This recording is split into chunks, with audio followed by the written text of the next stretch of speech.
Assalamualaikum, selamat pagi. Waalaikumsalam Waalaikumsalam. warahmatullahi wabarakatuh. Pagi Bapak.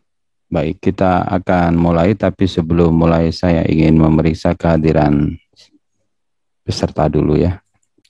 Baik, kita mulai. Saya sudah mengirimkan pesan lewat Google Classroom, meminta Anda untuk membaca lebih dulu buku saya. Di sana ada teori sastra Marxis. Kemudian saya juga meminta Anda untuk membaca sumber-sumber lain di internet ya yang membicarakan soal teori ini. Kemudian saya mengajukan 3 pertanyaan pengantar sebelum saya mulai presentasi tentang kritik ini, yaitu pertama, bagaimana pandangan teori sastra Marxis terhadap karya sastra, satu. Yang kedua, apa yang menjadi fokus kajian kritik ini ketika menghadapi karya sastra?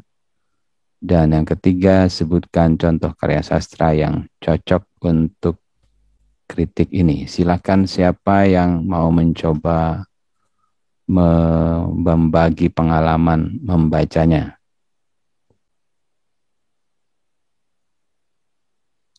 Ada? Saya ingin mencoba, Pak. Baik, silakan Al-Hudari. Yang Jadi pertama. yang pertama, pandangan teori sastra Marxis terhadap karya sastra. Jadi setelah saya baca di buku dan juga sebagian ada di jejaring sosial, pandangan dari pemikiran Marxis di sini bahwa karya sastra sebagai refleksi dari sistem yang terbuka. Sebuah karya sastra yang realis harus membuka pola pokok kontradiksi-kontradiksi dalam suatu tatanan sosial. Jadi pandangan Marxis dalam penekanannya pada hakikat material dan sejarah struktur masyarakat. Nah, untuk yang kedua, fokus kajian kritik sastra yaitu tentang hubungan yang kompleks dan tidak langsung antara karya-karya tersebut dengan dunia ideologi di tempat karya itu diciptakan. Selain itu juga memahami ideologi, kita harus menganalisis dengan cermat hubungan antara kelas-kelas yang berbeda dalam sebuah masyarakat.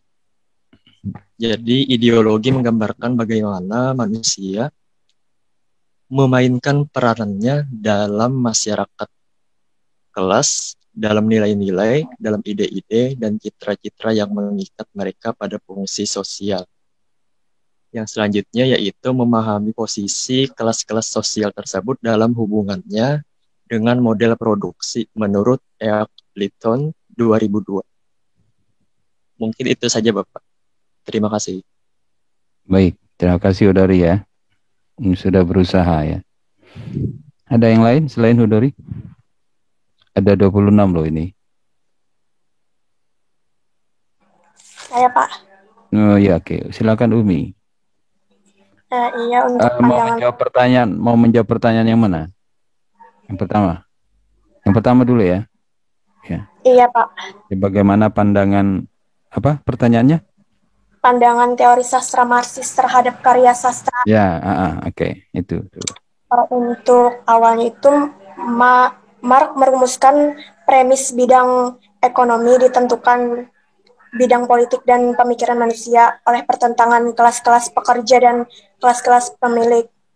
Kemudian kritik sastra Marxis ini tidak hanya mengkaji bagaimana novel dipublikasikan dan apakah menyebutkan kelas pekerja, namun tujuan untuk menjelaskan karya sastra lengkap dan memberi perhatian terhadap bentuk, gaya, dan maknanya sebagai produk sejarah tertentu. Menurut Eggleton, yang saya baca dari buku Sosiologi Sastra Wiyatni. Dan untuk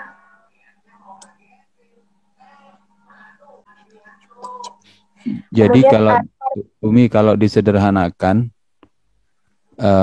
sastra itu apa bagi para ahli teori Marxis itu? kalau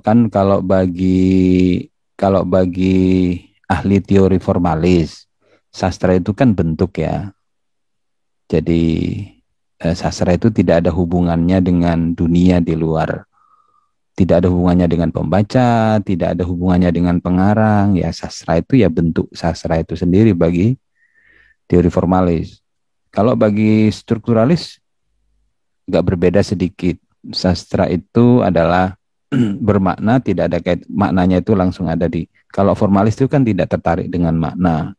Formalis itu tertarik bagaimana bentuk-bentuk baru yang diciptakan oleh pengarang ya dalam bentuk karya sastra. Kalau strukturalis kan melihat hubungan antar struktur, unsur-unsur pembangun karya sastra. Makna tidak perlu dicari dari luar, tapi cukup dicari lewat hubungan-hubungan perbedaan-perbedaan yang ada di dalam teks, kan? Kalau feminis kan menganggap bahwa sastra itu sangat dipengaruhi oleh oleh gender ya, kaitannya dengan jenis kelamin. Jadi karya sastra itu adalah untuk mengungkap hubungan ketidakadilan persepsi gender yang ada di dalam sastra-sastra, baik yang ditulis oleh perempuan maupun laki-laki, kan begitu. Kalau Marxis ini memandang sastra sebagai apa? Ini. Kalau yang saya baca di sini, Marxis itu suatu paham mengenai sejarah, sistem ekonomi, sistem politik dalam penerapan masyarakat, ideologi dan kelas sosial pengarang. Ya, lalu bagaimana paham itu memandang karya sastra? Ada yang lain yang bisa membantu mengembangkan lagi diskusi ini? Selain Umi dan Hudori, ada? Setiap teori sastra atau teori kritik sastra itu mempunyai cara pandang yang berbeda terhadap karya sastra. Kemarin kita terakhir belajar teori sastra feminis. Teori sastra feminis itu memandang karya sastra berdasarkan ideologi feminisme. Ideologi feminisme itu melihat bahwa sastra itu bisa dipengaruhi oleh struktur patriarki di mana pengarang itu berada. Sehingga dalam karya sastra kita bisa menemukan ekspresi-ekspresi yang tidak menguntungkan perempuan, ya. Karena itu kritik sastra feminis berusaha untuk mencari itu. Nah, kalau kritik sastra Marxis berdasarkan pada Marxisme, tadi katanya Umi, Hudari juga secara tidak langsung mengatakan itu, bahwa Marxisme ini sangat mempengaruhi cara pandang teori kritik ini. Lalu bagaimana Marxisme itu melihat sastra? Sastra sebagai apa? Saya, Pak. Silakan Nur Asia. Baik, jadi berdasarkan yang telah saya baca, teori Marxis ini memandang sastra sebagai alat perjuangan politik. Jadi alat perjuangan politik. Iya, Pak. Ya, oke. Lanjut. Jadi contohnya ini ada pandangan dari Leo Tolstoy yang menyatakan bahwa doktrin seni untuk seni harus dihancurkan. Jadi seni harus merupakan monitor dan propaganda proses sosial.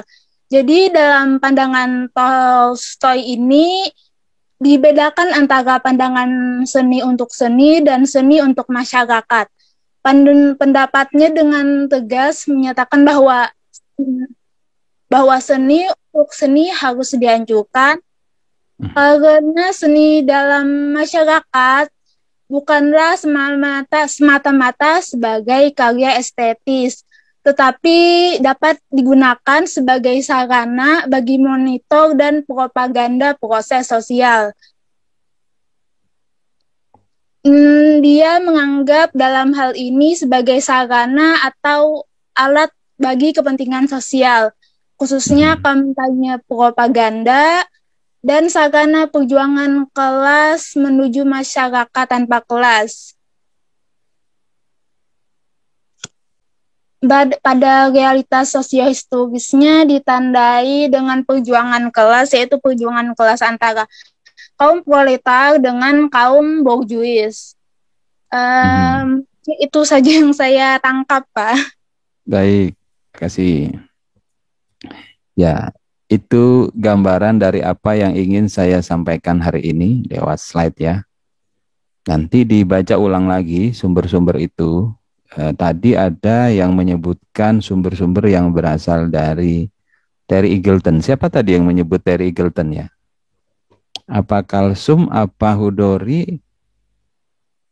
Kalau yang terakhir ini kan menyebut Tolstoy ya. Siapa tadi yang menyebut Terry Eagleton? Saya, Bapak. Oh iya, dari bisa diulang. Apa kata Eagleton tentang kritik ini? Itu tadi menyebutkan hanya sekalimat mengutip dari jaring sosial, yaitu tentang yang konsep tadi, Pak. Jadi memahami posisi kelas-kelas sosial tersebut dalam hubungannya dengan model produksi. Apa yang dimaksud dengan model produksi? Mungkin itu dari karya sastranya yang diproses, yang dibuat sesuai dengan di daerah mana misalnya karya itu dibuat.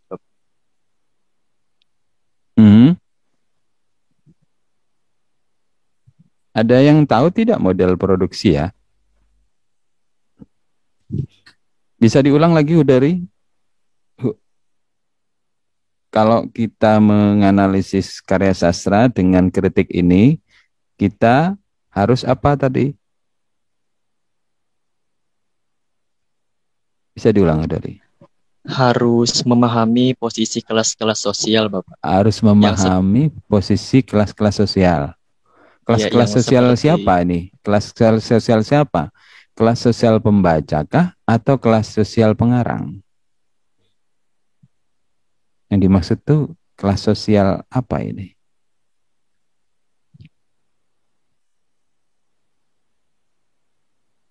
Kalau yang ini belum paham betul, Bang. Belum paham betul. Oke, tapi cukup ya ini untuk pemanasan, untuk masuk ke apa yang akan saya sampaikan. Mudah-mudahan secara singkat Anda bisa memahami apa sih tujuan dari kritik sastra Marxis ini. Mari kita lihat ini slide saya.